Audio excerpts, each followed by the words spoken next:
Hello and welcome to Rise Unwind. My name is Dan. You know, each and every week I try to talk to people from across the country about things we could do right here in your neighborhood. And on this week's show, we got this.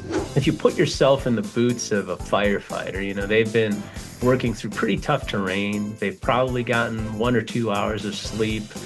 All of that and more right here on Rise and Unwind. With the new year in full swing, a lot of people are ready to turn that big idea into an actual business. So joining us today is small business expert Erin Rosick from LegalZoom to share her insights on navigating the post-pandemic small business boom and with those legal essentials every entrepreneur needs to know. Welcome to the show, Erin. How are you? Good. How are you? Thanks for having me, Dan. All right. Why is the beginning of the year still such a popular time to start a business? Yeah, great question. So, you know, as with anything, whether we're making a weight loss resolution or any other kind of resolution, a lot of people decide this is the time to pursue their passion project. And a lot of those individuals are looking for a small business or even a side hustle to bring in extra cash. And so we see a big spike in Q1. 30% of small businesses happen in Q1. And I think there's 2 reasons for that. One, it gives them the entire year to see if it's working, see if they can get their feet under them and really make it a success. And 2, when you look at, 2025 in particular, it's never been easier nor more convenient to start a business because we've seen small business growth 55% since pre-pandemic. And now that we're a really virtual society, we hear 70% of small business customers in our most recent study are doing it completely from their own home. So they don't have to lease an office space, they don't have to lease a storefront, and 53% of those small businesses say they're doing it while they're working at a full-time job. And the reason that makes the new year so important is because that gives you the opportunity to keep your job, try this out, see if it's working, see if your passion idea could actually have legs, and then by the end of the year, you're up and running. So if somebody's ready to jump in, what is the first step they should take to set up this brand new venture? Yeah, so we have broken it down into 5 steps for a small business. Step 1, get out a pen and a paper and write down a mini business plan. And I'm going to, talk about it from a very rudimentary level. What are you going to sell? How much can you sell it for? And how much will it cost to sell it? If that is showing a profitable number, green light, keep going. Step 2, come up with your business name. What do you want to call this small business? And talk to your friends and family. Once you've come up with a name, make sure that name is available. Look for it from a domain perspective. If you plan to have social handles, make sure it's available there. And if you plan to sell your product or service nationwide, you should do a trademark search. Now you've got your business plan and your business name. So step 3, what kind of entity do you want to form? Everything from a really complex corporation where you could have shareholders and employees and partners and go out and gain capital, to something more in the middle, a limited liability corporation, which is easier to manage, less tax implications, but it does produce that barrier between your personal assets and your business assets, all the way down to the most simple, which is a sole proprietorship. No tax implications, super easy to manage, but there is no liability protection.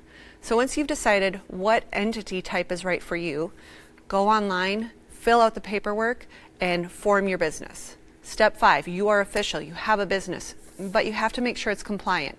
Depending on your state, depending on your industry, you could have different licenses and permits that you need, you could have insurance, you could have different forms that are required, and so make sure that you've got those 5 steps done in that order, and you're off to the races. Now I said it was easy, and that might have sounded daunting, but if you go to LegalZoom.com, you can do all of that in one place, and if you get stuck, we have small business attorneys that have helped thousands of individuals get their business up and running, answer all the questions that they have so that they can make it a success. So those would be the steps. So how do you pick the right business entity to handle all of the legal requirements? Yeah, great question. So it really depends on, the size and the structure of your business. If you think that, hey, this is just something I'm doing on the side, I'm not really worried about having any kind of liability protection, you can go with, the sole proprietorship. If you're thinking, hey, it's going to be myself, or I might have a partner, I do want to have some employees potentially, and I want a little bit of protection, but I don't want to manage shareholder meetings. I don't want to manage trying to raise capital. I don't plan to go out and create a massive corporation. A limited liability corporation could be right for you.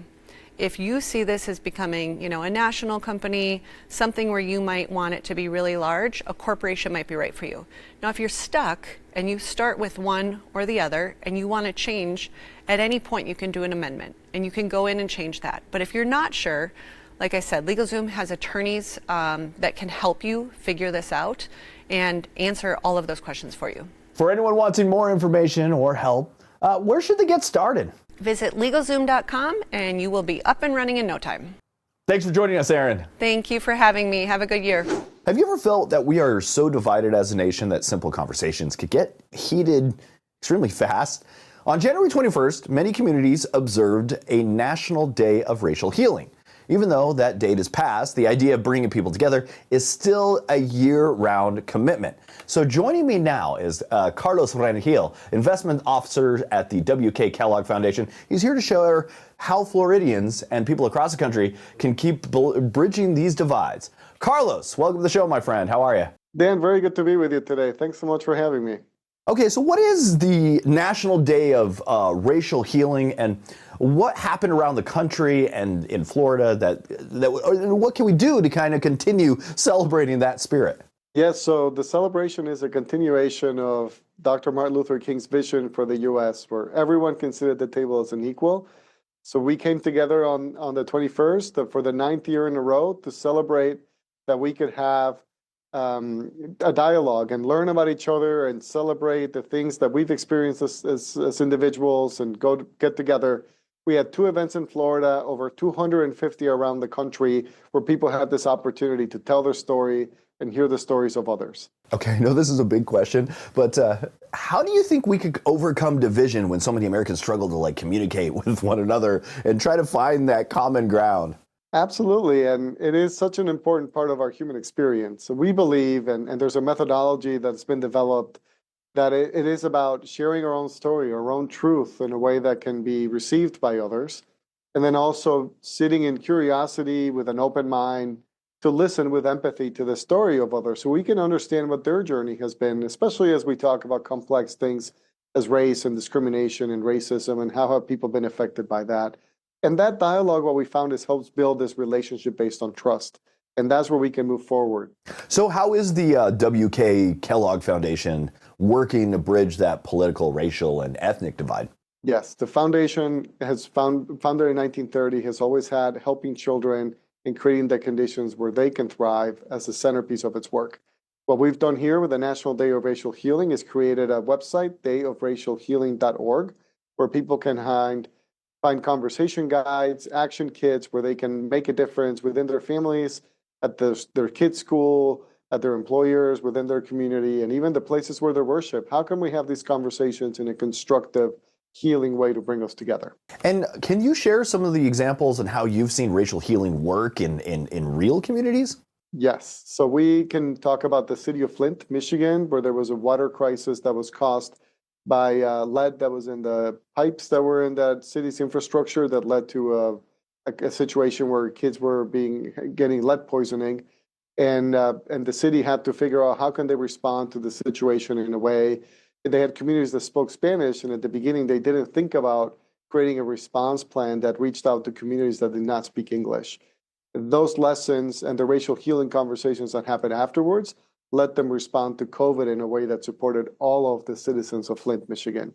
I have other examples, for example, in Selma, Alabama, where the descendants of people that supported segregation and the descendants of those that fought segregation through civil rights movement came together to help make their city a vibrant city again and led to an economic revitalization of Selma, Alabama. Well, we all need racial healing. I guess the healing each community, family, and person needs can differ. What are some of the questions and challenges Latino families and communities confront as they work to heal? So Latino families, we encourage them to think about this idea of colorism. So if people within your own family or your own community have a different physiognomy, light skin, right, fair skin, blue eyes or lighter eyes, lighter hair color, may lead to a treatment that's different than those that have darker skin color and darker eye color of hair. So that's one way where we can encourage families to think about that. Also, as you engage with your community, how do we think about people from different countries? Do we let that be a point of division, or do we see across that and look at the common humanity we have with them? And finally, socioeconomic status. Do we use that as a way of discriminating against others, or is that happening in our community? And can we overcome that, because that's hurting all of us? Carlos, where can we go for more information and learn about this? Yes, dayofracialhealing.org is the place to start. There will also be a racial healing special on the Jennifer Hudson Show. So we encourage everybody to tune in for that. Our CEO, LaJune Montgomery Tabron, who's written a book on how we heal, will also be a presenter at that show. Carlos Rangel, thanks for joining me this morning. Thanks so much, Dan. Good seeing you. Have you seen the heartbreaking images from the Southern California wildfires? It's an ongoing crisis, and many of us are looking for ways to help. And there is one organization leading the charge. It's a veteran-led nonprofit, Team Rubicon. So joining us now from Los Angeles is their CEO, Art de la Cruz. Good morning, Art. How are you, my friend? I'm doing fine. Thank you. Thanks for having me, Dan. Let's start off. I was in California when the fires were going on. I was down south. You could see the smoke. It was in my lungs. And I have friends that have lost everything, a couple of them. Can you share some specifics on what you guys at Team Rubicon is doing right now and how you're trying to help prepare and help out LA? Yeah, you probably felt it and saw it and, smelled it as the smoke and the fires were there. Team Rubicon is really concentrating on supporting the people who have to contain and extinguish these fires. So that's our starting point. We understood that police officers and firefighters had to be doing what they could exclusively do. So we took on other tasks. We helped with things like points of distribution, where in places where the electricity was turning off, we were distributing ice. And in some cases, water, in areas where the firefighters had to move, to be on the front lines. They weren't there to help their community that wasn't impacted by fire, but was impacted by wind, and we were removing debris. And now, we're joining the California National Guard, police officers and sheriff's departments at these access points to make sure that the people who are beginning to return to their neighborhoods, understand the process in front of them and understand, the dangers that are there in the ashes and the soot, by giving them information and again, aiding these incredible servants. And your organization has a ton of veterans, including yourself. What unique skills do you think that they're bringing to disaster relief efforts? Yeah, I think every military veteran, brings unique skills from their, education and their experiences. And it starts day one of boot camp. And it's not because they become a pilot or an infantryman. It's because they understand how to lead teams. They understand how to make decisions. They understand how to be safe. Those are all things that are really critical as communities face disasters and as people begin to move forward. So we can stand, and speak a similar language to those first responders, understand what we can do, and do it in a manner that's effective and safe. So why do you feel that it's so important for volunteers like yours to step in and support first responders? If you put yourself in the boots of a firefighter, they've been working through pretty tough terrain. They've probably gotten 1 or 2 hours of sleep. They're really, really strained, and they've done it for, well over a week. So this is the moment where we very specifically look at, how can we help them by taking things off their plate, just like we did, during COVID, when our focus was making sure that doctors can do doctor stuff, So in these moments of time, look at those heroes and go, how can I make their lives easier? Or how can I give them, respite from the incredibly important work that they're doing? And those are how we, start aligning our tasks in these initial moments after a disaster. Hey, I'm getting only like 1 to 2 hours of sleep, and I got the cushiest job in the world. I can't even imagine having to deal with a crisis. What steps do you feel are next for this wildfire response?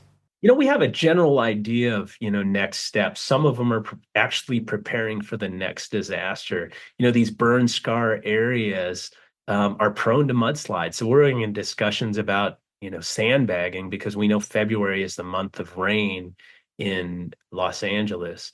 We understand that there's just the number of complex problems that have to be solved, from children getting back into schools to moving materials to the places they need to be. We can contribute in those fashions, and we'll do what we traditionally do, in the months, in years to come, and helping, where we can to rebuild. So a lot in front of these communities, a lot in front of the people who've survived and, lost homes, et cetera. And, we hope that we can contribute, to their recovery and speeding up that recovery. And people really want to pitch in, but sometimes good intentions can go wrong and does go wrong. What are some of the do's and don'ts for helping out during a crisis just like this? Yeah, the sea of goodwill and the flood, and outpourings of support can cause a lot of problems. We're actually experiencing a bit of the second disaster, and that's donated goods.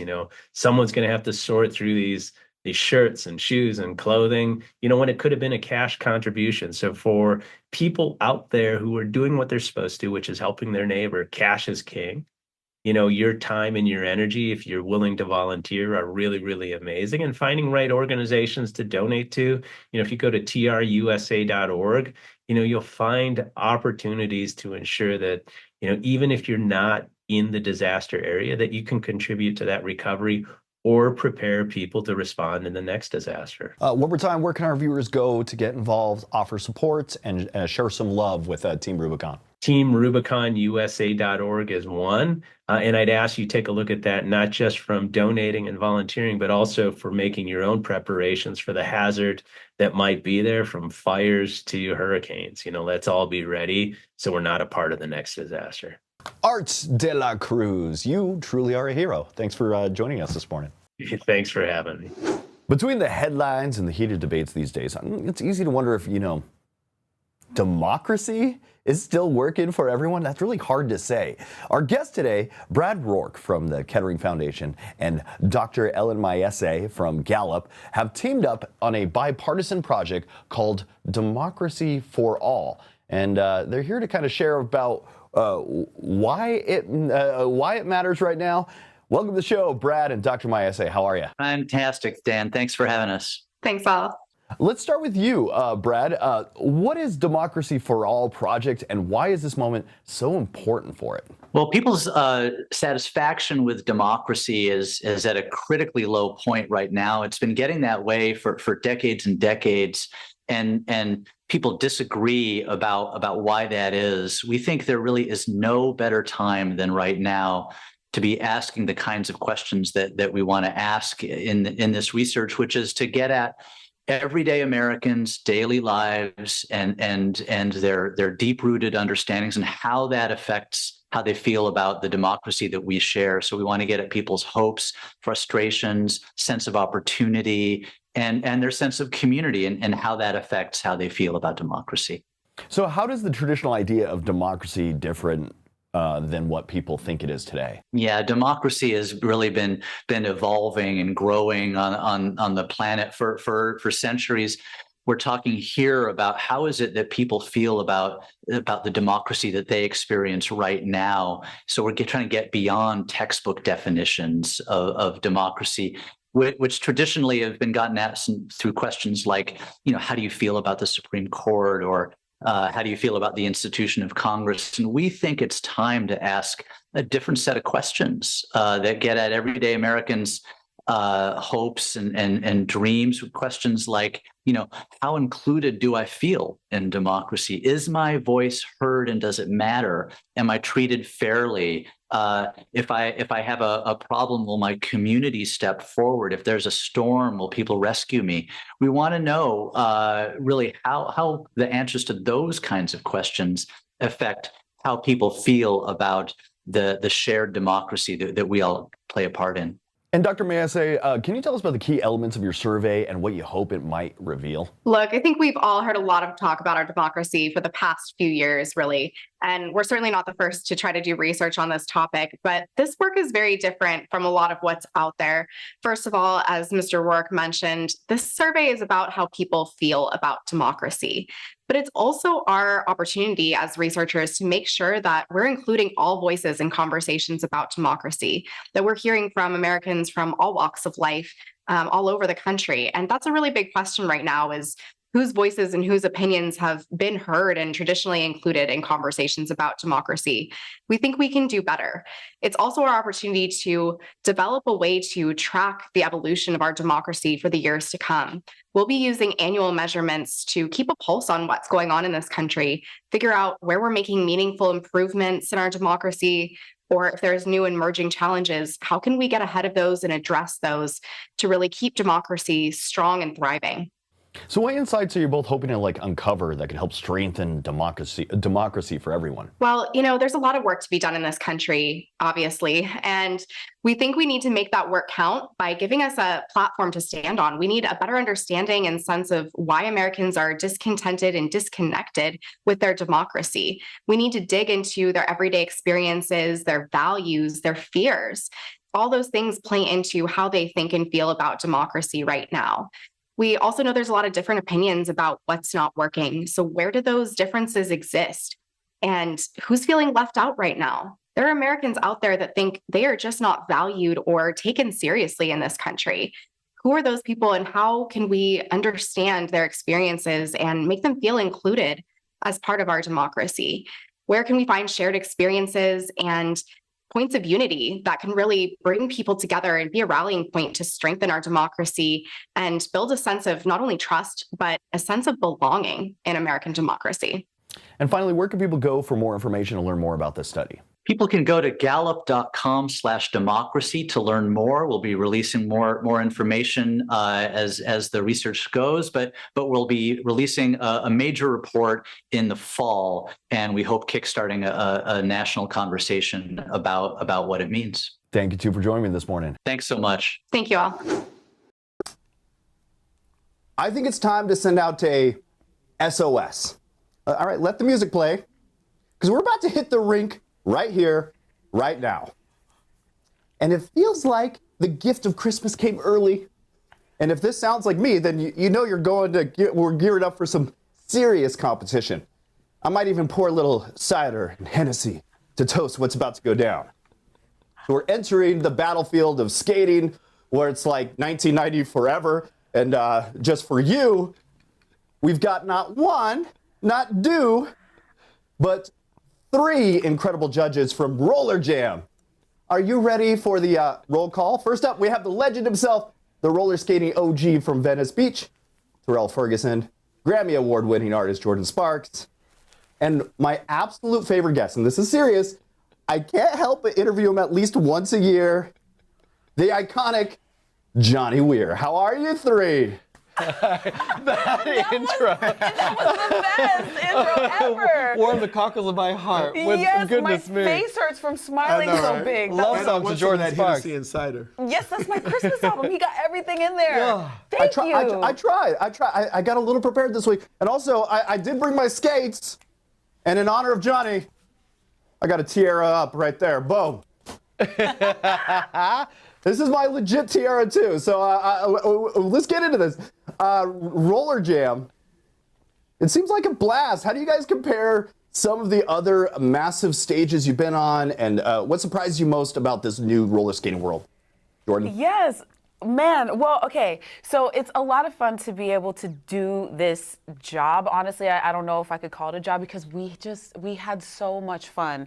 But we have been at the top of our respective fields, and we've been in entertainment for a long time, so we have a lot to give and a lot to share with these contestants. This is the biggest roller skating competition, the first of its kind. It's never been done before, so it's exciting, it's fun-loving, it's heartwarming, it's educational at the same time. There's so much that I didn't know about skating that I know now, but it's really, really amazing, and I'm glad that I get to be the referee between these two guys.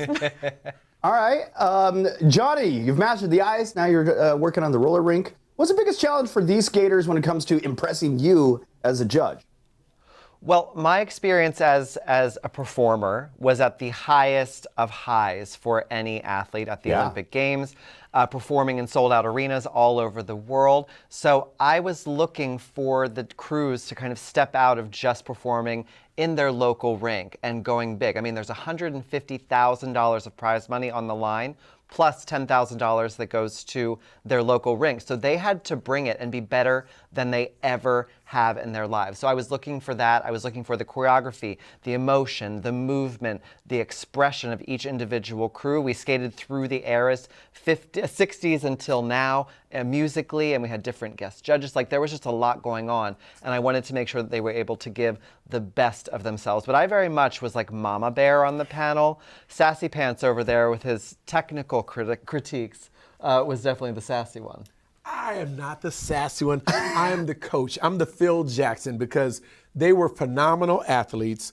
And so, like Michael Jordan, Tom Brady, Magic Johnson, Kobe Bryant, they needed a coach to guide them. And if you wanted this 150 grand, you needed someone to guide you and point you in the right directions. And that was all my critiques were. You guys did great. He was sassy. And Terrell, you've seen like roller skating evolve over the years, especially starting at Venice Beach. What do you think makes roller jam stand out in the history of roller skating competitions?